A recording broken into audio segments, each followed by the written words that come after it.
So, hi guys, welcome to Young and Limitless. Today we're talking to the very, very lovely Kalo. Kalo, can I just take you back to the time you were a teenager? What was your favourite food when you were younger? Favorite food? Oh, that's a good question. Probably just spaghetti, a bowl of white pasta with nothing but melted butter and cheese on it.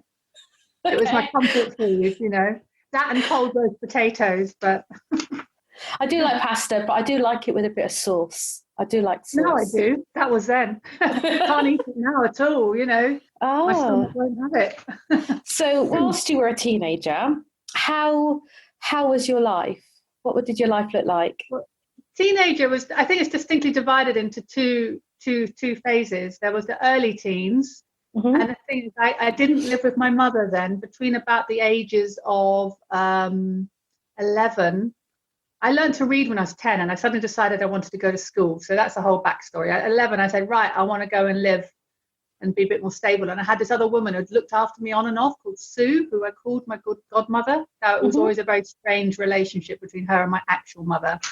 And I lived with her in the East End of London. I mean, there's such a backstory to this that it probably don't have time to go into that now. But I lived with her in the East End of London and went to a terrible school, to be honest, in Stratford, from about 11 till 15.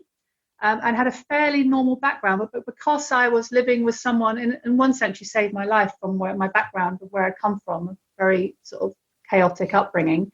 On the other hand, when you are parented by someone who's not your actual real parent, there's this sense of insecurity and eternal gratefulness and she was going for a hard time as a single parent. There was two younger siblings, and in a way I got a lot of the pressures of like the second adult. I didn't know that at the time, but I think I was getting that. So I mean, but my school life was surprisingly well, because I had a terrible time in primary school. And what got me to be okay in my school life at that point is I discovered the Half Moon Theatre in East London.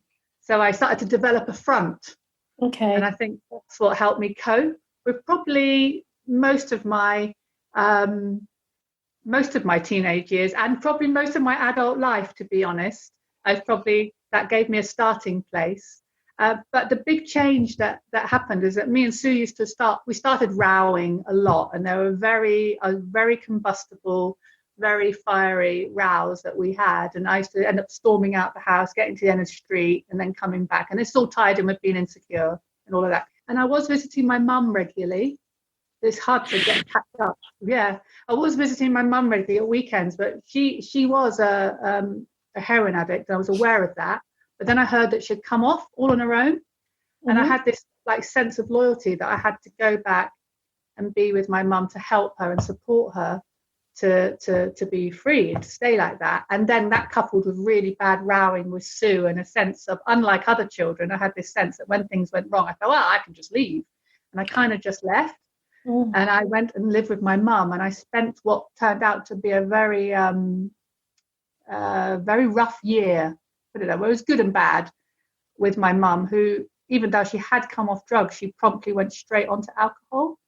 And to be honest, she was far worse on alcohol than she ever was when she was on drugs. And so that was the second part of what I'd say my teenage. When you talk about what was it like as a teenager, that So was the how old were you second. then? Sorry. I was 15. And how did you feel going from Sue's to your mum's and then your mum? I think at the time I was totally full of turmoil. That's what I remember now when I go back to being a teenager, is I was a total storm of emotions inside, and everything was extreme. Everything was very passionate and very brilliant, very wonderful, or very terrible and very awful, Okay. all the time. And when I went back, I just did it. And I think the only thing that stopped me when things got bad with my mum, stopped me going back to Sue's, was pride. And then also Sue got very sick. She got cancer, actually, and that Mm. meant I couldn't go back either. So I was kind of stuck in this. On the one hand, I had incredible freedom. I didn't sign up with a different school. So I also left school at that time and was a completely different end of town. Tried to start another school, didn't know anybody, wasn't in contact with my old school mates. So I was kind of dropping out a lot then. And that's also when I first started taking hash, actually. There was a neighbour who was a daughter of also somebody who was an addict. And we started smoking hash together. I guess that was one of the coping things of the time that we had. But at the same time, I started hanging out with people who were squatting, and I was in Camden, really creative part of London. And there were like all these huge buildings being squatted for big parties. And I was painting murals late into the night, and I was dancing and going clubbing. And I had a few sort of friends who were far too old for me that I hung out with, having first crushes, dressing up, and doing kind of what the dream teenager probably wants to do without thinking about the consequences of anything. And at the same time, living with my mum. And that was where, I mean, survival-wise, I learned to forge her signature so that I could get our own child benefit. Otherwise, we would have no food. Oh. So she would go out, spend all the money. She was on benefit. She had lost all her friends, because when you come off the drug scene, you just lose everything. She was very, she was constantly getting boyfriend after another who were violent, just coming back with black eyes. The house was getting trashed. What else? And she would spend all the money on food, wake up in the night, eat it all. There'd be huge bottles of whiskey. I used to tip them down the sink, fill them up with tea. I was constantly trying to battle with her in a way. It was just incredibly, I just took it all in my stride in a strange way, because that's just where I was and what I had to do. I knew it wasn't right, but I had this terrible, my relationship just got worse and worse with my mum. But what really put the nail in the coffin was when I got a boyfriend. He was from Bristol. So there's the Bristol. And he was older than me. It was a very gentle, slow start to the relationship, but it was everything I needed away at that time. But my mum got incredibly jealous, and she kind of started getting more and more worse. She had a really aggressive alcoholic boyfriend at the time, and then one day I came home. My boyfriend wasn't at home, but I had an argument with my mum. My mum screamed at me saying, "Your boyfriend's turning me against you." And I said, "No, well, you know," and I just disappeared into my room. The next thing I know, she's getting her boyfriend to come down and kick my door in on the auspices to say, "I need that guy out of my house," thinking that Dan was there, my boyfriend, but he wasn't. And so I was screaming at them saying, "He's not here, he's not here." So I opened the door thinking if I showed them that he wasn't here, they'd go away and leave me alone. But then this guy, Gary, his name was, he leaped on me, and I don't know what happened at that point, but somehow I found myself with my fingers in his eyes and him doubling over in pain, in a sort of self-protective measure. I knew I was going to be attacked.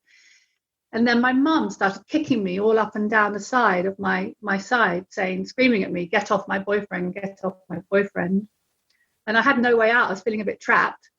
Somehow I managed to let go and leap out the back window, which was a ground floor basement, into communal gardens, and go 2 doors down to the neighbours and get in there, which ironically was also a house full of codeine addicts, and was where my current boyfriend was living, which is one of the reasons he was coming down.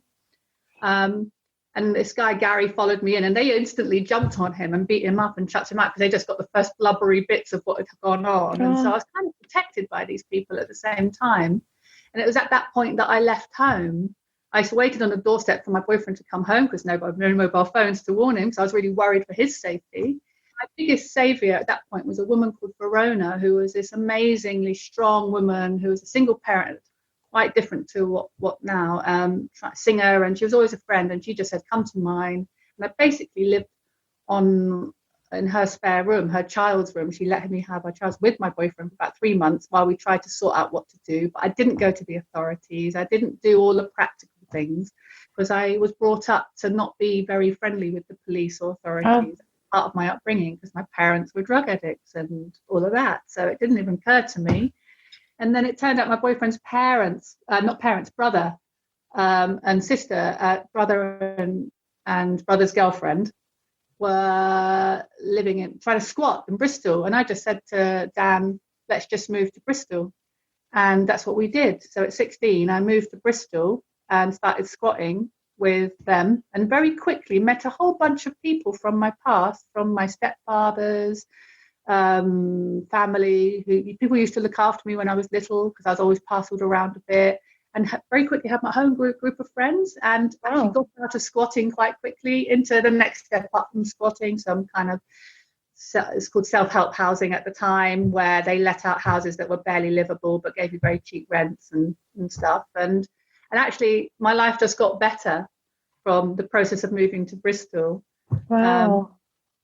But also I was becoming very aware of, it was turmoil, and there was some bad, there were some lows and highs within all that. But escaping London was about the best thing that I ever did.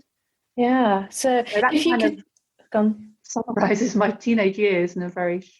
If you could go back and tell that younger 16-year-old self, tell her something that would really help her, what would you say?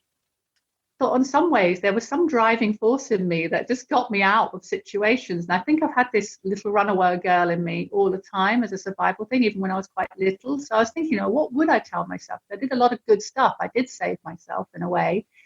But the biggest thing that came to me is that when it's something about being kind to myself. Mm-hmm. Like inside there is like these really extremes of emotions. And I would say I still have a lot of what I had then in me now, but it's much more, I'm able to be much more like kind around it. So I would say I had as a teenager, I would go into these very dark places. And this happened when I was in Bristol quite a bit, when I'd go dark. Maybe it was hormones, all those premenstrual, whatever. It was very dark, where I just felt trapped inside this kind of the head and the mind. And at those points is when I might got close to like pulling my hair out and banging my head against brick walls, literally banging my head against walls physically, very close to self-harm, and in the sense that it felt better to feel that physical pain than it did to cope with this storm that was inside. And it was this resistance also, and the negative voices that were making it bad. I don't, whether they're integrated with your thoughts or you see them as separate voices. I always helped work my mind out by saying, okay, well, there's this horrible person in me. Not me, it was me. I didn't like split off into separate personalities, but a side of me that was very mean to me. And I still have that person who is really mean to me. It doesn't go away, that critical voice, that negative voice, that you can't do that voice, that you're wrong for getting angry voice, because that was what it was. If I got angry, if I showed any emotion, if I felt upset, I was so unable to be any of those things. I turned it all on myself and just went into this awful self-hate thing. I don't know what it was, but feeling just wrong. I always felt I was just wrong, or I was going mad, because that's actually another thing that my mum said. She always told me I was going to go mad, and every time I had any emotional expression as a child. So as a teenager, I genuinely believed that I was treading a tightrope of thinking I was going to go mad. So I think that's the big thing I had going on. And then I used to feel I was just balancing all the time. And I think if I was going to tell my younger self that, I would say, be kind. Just, I'm actually doing stuff now that I would not have had the patience to do then, which is to do with just observing my thoughts as clouds or balloons. They could be stormy, they could be grey, they could be brightly coloured. It's as important to do it with the positive thoughts as it is with the negative thoughts. Just observing them and then letting them go and letting them float by, having them, feeling it, but just letting them float by, but not attaching to it. I think that's what happens when you're a teenager, or what happened for me when I was a teenager. And I guess this is probably a shed, is we attach. It's like my whole body was emotional, if that makes sense. And that it's like I couldn't function. Once that bit took over, it's like nothing else functioned. So no matter what I tried to get involved in, no matter what I tried to do, I constantly, and this went into my 20s as well, I constantly found that if something turmoilic happened, that it almost scuppered what I was doing. I would get behind on courses, I'd get behind on work. It would make me physically ill, and there was like no ability to cope with this. And learning to be kind and learning if I could tell her to be kind. And the other thing I'd say to my younger self that I really know now is really important, and what I moved into as an adult, is get physical. In my case, I was always creative. I was good at singing. I had those outlets. I used to write songs. I used to do creative stuff. So I had an amazing amount of emotional outlet. But actually, what I found I needed was to not just swallow in the songs of emotion, but I just needed to get out. I needed to walk, be physical. I was terrible at PE. I was not a physical girl. I was, but I've discovered as I've come more into who I am, that I love quite physical. I got into climbing at one point, and then eventually it led me to dance. And I thought I would never be a dancer. I found a very different sort of dance because I was the one who went the opposite way to everybody else. Yeah, all sorts of things. I didn't think that, but that all happened later. And I discovered shiatsu at 17. And so I was kind of pretty precocious in that way. It's like I knew I needed to save myself. But I did something that came up that very strongly when I'm talking about going to theatre and getting that, is I felt like I was, and I had a dream a long time ago, this came up, a teenage dream, where I dreamt that my real body was in suspended animation on a spaceship, and all my emotionals and mind had been downloaded into a robotic version of myself, if you like, and I was manning this spaceship. And the thing was, I was searching for a new world where I'd be safe. And I woke up from this dream and I realized that that's kind of an analogy for what I was dealing with. It's like I'd put aside my real self, my vulnerable self, if you like, and had to become this invulnerable self in order to cope with everything that was going on until I got to a safe place. So when you ask me how I felt, I think I put myself into this invulnerable body that didn't do the feelings unless they were totally stormy, totally extreme. But the other extreme of that is I just kept going.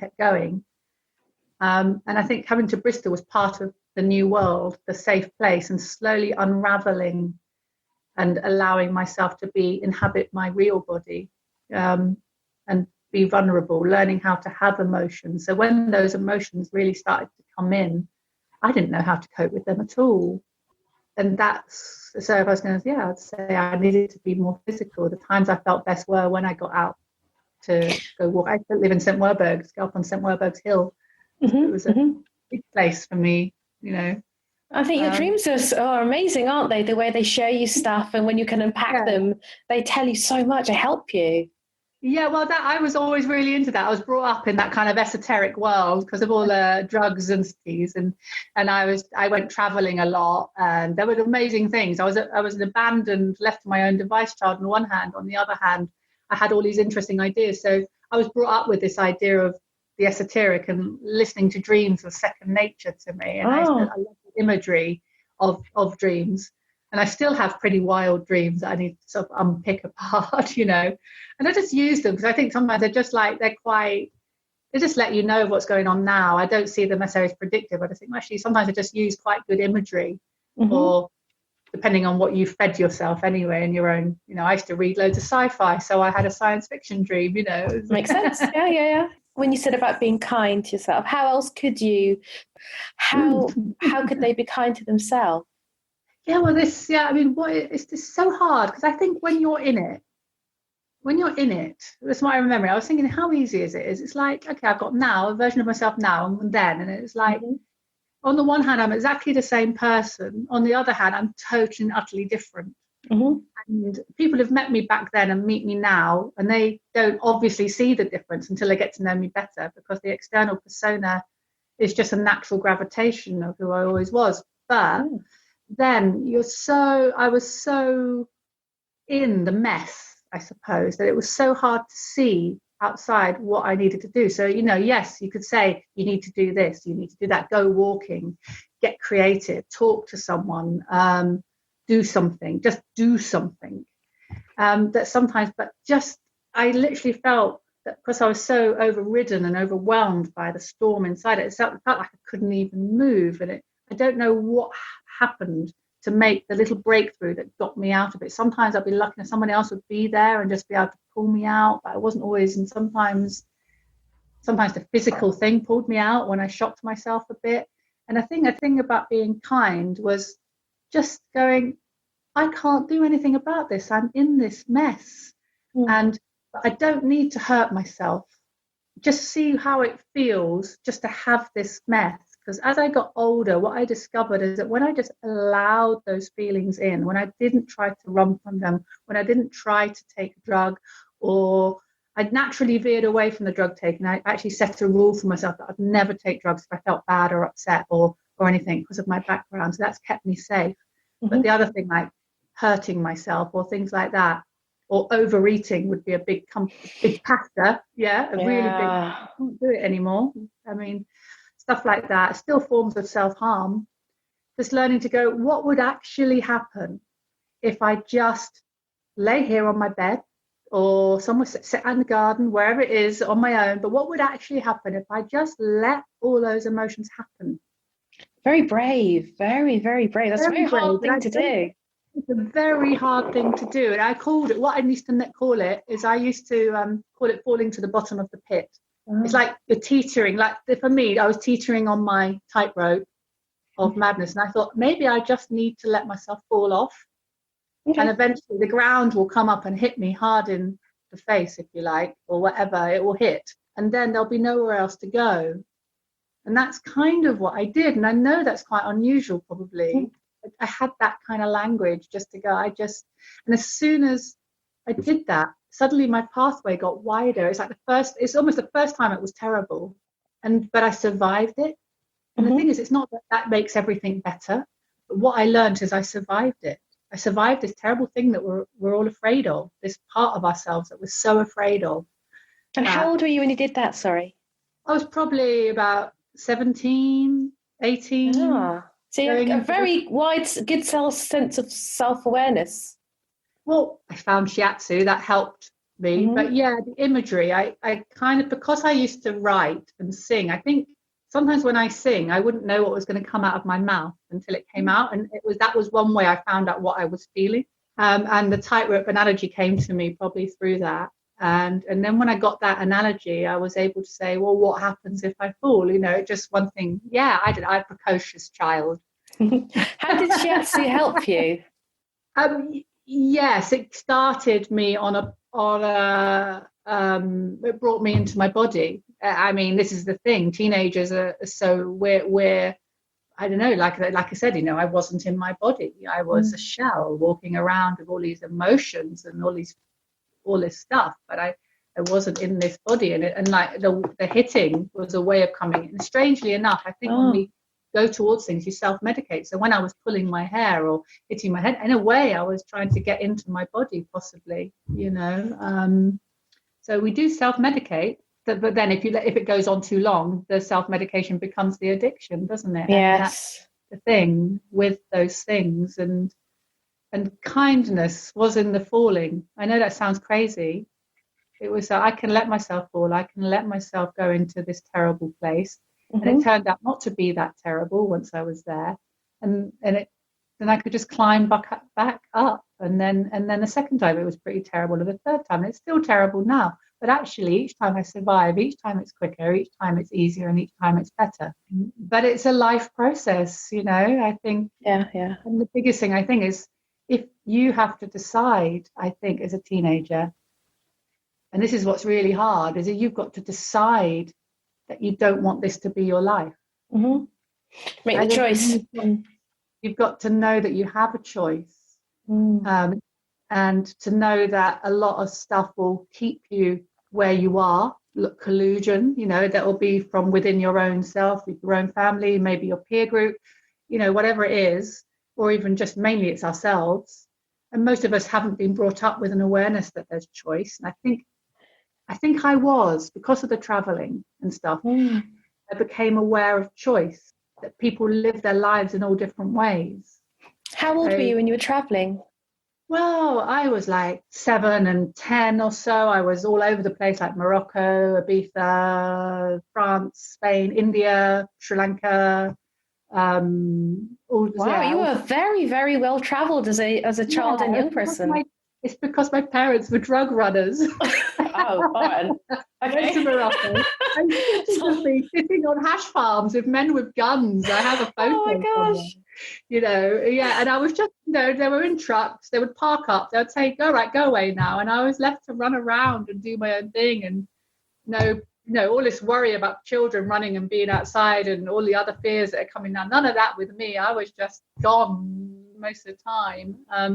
Having just, sometimes given a bit of money to, I was a terrible child. I'd run up bills in restaurants and make them pay for it, all sorts of things.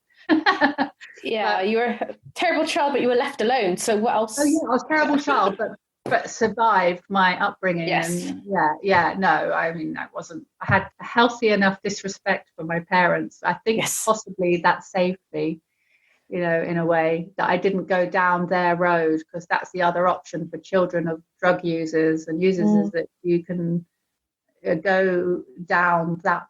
And I think I knew I had another choice, and I could feel I could feel more than one choice inside me. I could feel the sorts of men I was attracted to, the bad boys and the good boys, and I made a choice to go for the good boys. And at one point I was offered the possibility of bringing some drugs into the country via my stepfather, and I could feel I was needing money at the time. And I thought, that wouldn't be too difficult. And suddenly I knew, I said, no, I've got to say no, because that's going down my parental road. It would be too, and just knowing that you have a choice. And I think I could tell any young person out there who feels trapped, somewhere there's a choice, but often it's not an easy choice. I don't think it's easy, this stuff. I don't think there's a quick fix, and I don't think there's a quick answer, but there are lots of things potentially that you can do that will help. And that's the best you can hope for when you're going through it, is how can you help yourself? What can you do that will make you feel better, that isn't addictive? That makes sense, because there's a difference between what will genuinely make us feel better, but what will temporarily just stop us feeling at all. They're two very different things. How did you come to value your sense of self enough to give you the balls almost to make the good choice for yourself? So $100 million question. I didn't even, I did a whole stuff on self-esteem recently and discovered that I have quite low self-esteem, but it's not in every area of my life, but it's still there. And most people look at me and go, well, you've got quite good self-esteem, and I think, well, yeah, but actually there's a whole area where I don't, where it's really low. And I think this is what it's about. Often we have quite low esteem. So valuing, how do you value? I think in my case, I just had a fire, maybe some sort of drive or some sort of fire. I don't know what made the difference. I often look at my life and I feel like I came out of the womb with a sense of, this is not right. I've got to change this. I think there's something in me that had something. It didn't mean I didn't suffer, because I absolutely suffered. And I still, even in relationships today, I still have old hang-ups about being abandoned. I still have this sense of being a good girl, and if I'm not behaved, they're going to leave me, and whether this, I don't give in to it. It doesn't mean I still have that stuff. And that's why I want to say to anyone who's young, it's not that this stuff suddenly goes away, but I would say I'm so much happier now. In fact, I'm happier than a lot of my contemporaries, because I've had to do the work. Yes. I would say, in a strange way, despite having just had cancer. I'm still, when I look at a lot of people who haven't gone through half the things I've gone through, a lot of them feel sometimes more stuck than me, almost because they haven't, even though they've had stuff happen in their lives, it's been so hidden and wrapped up in other stuff of called normality, that they haven't dealt with stuff. Whereas for me, I think the real thing that I've often said is that because my life was so extreme, because I knew my mother was so terrible, and because I knew my upbringing wasn't normal, I equally knew that I had to do something about it, and I was able to address it more directly. Whereas I think to people, as I've got it, and when I was young, I used to think other people, they know nothing. I was a bit arrogant like that. I used to think they haven't, these middle class friends of mine, what I wouldn't do for my parents to offer to buy me driving lessons, and they're having a bit of angst about it. I was so like that. But as I've gone through life and understood more about people and stories and things like that, I realized there's a lot of the same stuff in the background. It's just packaged differently. Yeah, just dressed differently. Yeah. it also comes with a lot of love and a lot of really good stuff. I had good stuff too, but of a very different sort. So it's really hard for children, I think, and teenagers to actually confront their parents. I was able to confront my mother around stuff. It didn't do any good for her, but it did good for me. But to actually say, you know, you didn't get that right. This is, do you realize when you did that had this impact? No, there are a lot of children who can't say that to their parents because they feel that their parents wouldn't, because their parents love them and they know they love them and they love their parents. They don't want to hurt their parents. They think if they say that, they're going to hurt their parents. You know, it's really tied up. But the blessing, if you like, of my chaotic upbringing is it gave me some clarity and an ability to go, I need to sort this out. And consequently, I still have a lot of friends who are a little bit older than me who are still struggling in a big way, haven't let go of some of their stuff around their parents. So when you went to Bristol, how was your relationship with your mum during that time? Well, my mum was in London and that was a good distance, but I did persist in trying to have a relationship with her. So I'd go backwards and forwards to London of a weekend here and there, and she came up occasionally. And there was a point where she came off the alcohol. Okay. And at that point, when she was conscious, I said to her, I can, because she still had an amazing ability to hurt me without even realizing it. I said to her, I can be your friend. And I had a baby at 21, so that changed things a bit. But between that, as soon as I had a baby, my relationship with mum went wrong. But between that and 21, I kept on trying to have a relationship with her. I did warn her that if she ever went off the rails again, that was it. I couldn't do it. Because in a way, the sad thing is with my mum, she's from New Zealand, and I was her only child, and there was no other family around. So all the pressure was on me. And she would try to put a lot of the guilt stuff on me around that. But she did me a lot of damage. Now, a lot of my friends would go, but she's your mum. She's your mum. You've got to, because eventually I had to cut off. Yes. And I got there's nothing wrong with protecting yourself, and especially if you had a baby. I absolutely had to, especially once I had the baby, because I didn't want my child to grow up. My daughter actually got into an accident because of a bad decision I made when I let her go out with my mum one day. God. I realised at that point that wasn't right. And I couldn't have my daughter growing up thinking this is normal behaviour. And I had to, and I couldn't seem to be able to find any middle ground with my mum. I gave her every opportunity to be different. But even though she wasn't drinking, she was with this guy, and it just sent her, I think her brain had gone. Just after all those years of abuse, there was not much rationality left. So I had to protect myself, and more importantly, my child. And it was my child that forced me to do that. But I'd still got a lot of strange sort of, from the outside, from friends. They couldn't understand it. They go, oh, but these are your mum. You've got to, all these. And I said to them, the only way I could describe to her, I said, if I went to my mum's and I come back covered in physical bruises, not one of you would tell me to go back and deal with my mum. You can't see the bruises. So that's what I'm talking about here, every time I go. And that's why it's so hard, isn't it? So for anybody really, it's the physical stuff you can see, a broken arm, a black eye, whatever. But the emotional stuff you carry internally, nobody can, unless you tell them the details. But even when you tell them the details, these people, they knew the details. They knew. We're very good friends with. A lot of them I'm still with, and they've come to understand it. But there's something. There's almost something. There's a sanctity about that relationship with mother. That people, when that gets broken, they can't understand it. They can't understand that it can be that broken, or that it's not repairable, or that no matter what, there's some duty. Maybe it's also because I was a daughter and not a son as well. I don't know if it's something to do with daughters and mothers.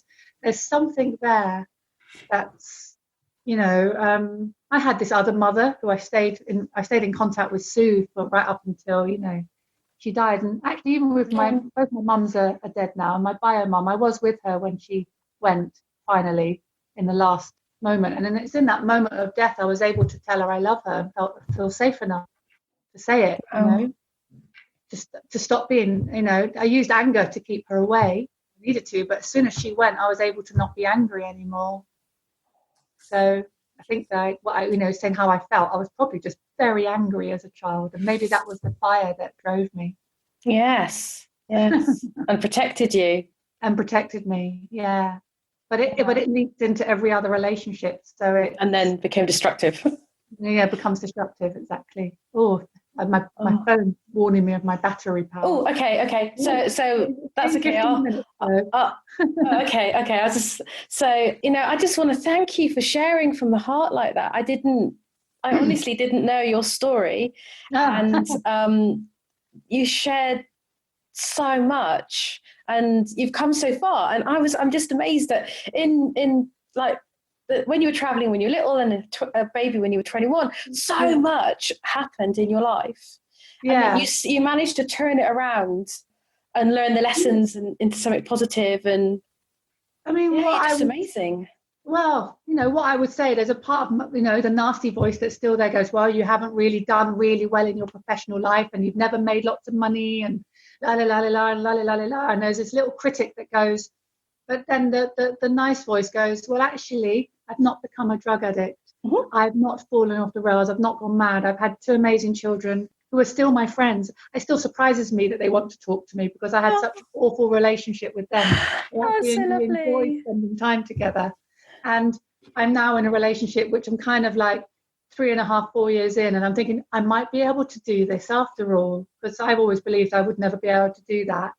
And I'm still dealing with some of the stuff from back then, being in this, because when I'm single it was much easier, but I decided, I'm going to do this, and I can. Mm-hmm. I got sick. I sometimes think, because of the nature of where my illness was, which was right down in my bowels, that it was really old and I was getting rid of the last thing that I had to get rid of. But the main thing I could say is I've had to keep at it all along.